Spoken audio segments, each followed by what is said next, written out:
Most of the projects that I work on, they are less of a message or a meaning, and I think rather they're a kind of invitation, right, to sort of reimagine your position, both in relation to these works, many of which people who know something about art history or maybe not will recognize, and being confronted with objects that are sort of floating in time. You know, maybe you reimagine your own position.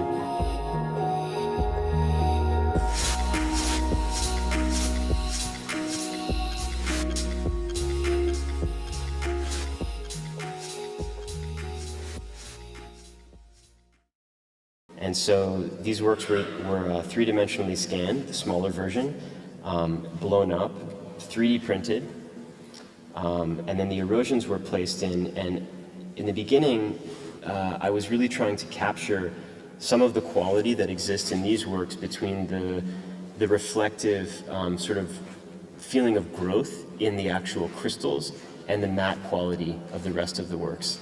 So you have a little bit of that quality of contrast. And you know, one of the other things about these works in particular, as well as the ones behind, although they appear as if they're in a state of decay, right? We assume that they're falling apart. They're also made of materials that we culturally associate with growth, right? Crystal is something that we know forms over millennia. So the works present in their materiality this idea that they could either be falling apart or growing together to some sort of completion in the future. Well, I've used this Pericles many times. I mean, the story behind it maybe is interesting. For me, a lot of them are just aesthetic, right? So I liked the character of this version, and it's actually the painting that's in the back on the left here is a version of that work multiplied in scale, presented in some future context where people, you know, might be discovering it. When I came here, I guess it was end of 2019, I did not have painting in mind at that time. In fact, I hadn't really painted consistently in almost 10 years. And it was really during the lockdown in New York where I couldn't go to the studio. You know, there were restrictions. I started drawing heavily a lot again and painting, and moving into last summer is when I started to make these. But something, I mean, they're kind of perfect in this environment. And this gallery in particular, I think for an artist, context and the way a space feels, the way it sounds, what the texture, you know, of the space feels like, even the light, are so important for building a universe around the work. And this space is so unique for that. So I have a severe color blindness in a couple different areas of the spectrum, and one of the reasons why the paintings have always been in these muted tones is because of that. The paintings here were actually made, there's a company in the States called Golden Paints, and I had a lot of trouble when I was making paintings to actually mix.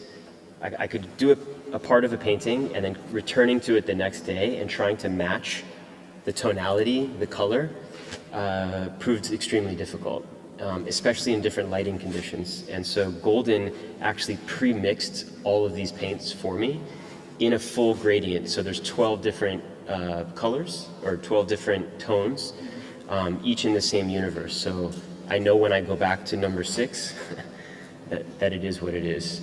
Early in my career, when I graduated school, I was fortunate to meet Merce Cunningham, who was a modern American dance choreographer, probably one of the most important of the 20th century. And he had a way of collaborating in which he would make the dance, a musician would make the score, and an artist would do the stage design. But none of them would know what the other one was doing.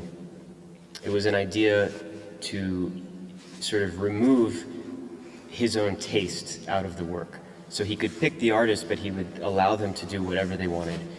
And that really introduced the idea to me that collaboration across discipline could benefit the work. And in some ways, you know, I'm having this collaboration across time with all of the original creators of these works as well.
This is a version of Pericles, who was a Roman senator depicted as a soldier, coming out of battle. So we are familiar with this idea of a patina of these works that recall something ancient. These works are completely patinaed, all done by hand with a torch, a Tiffany green patina, and then the crystal areas are all hand polished back to reveal the smooth bronze.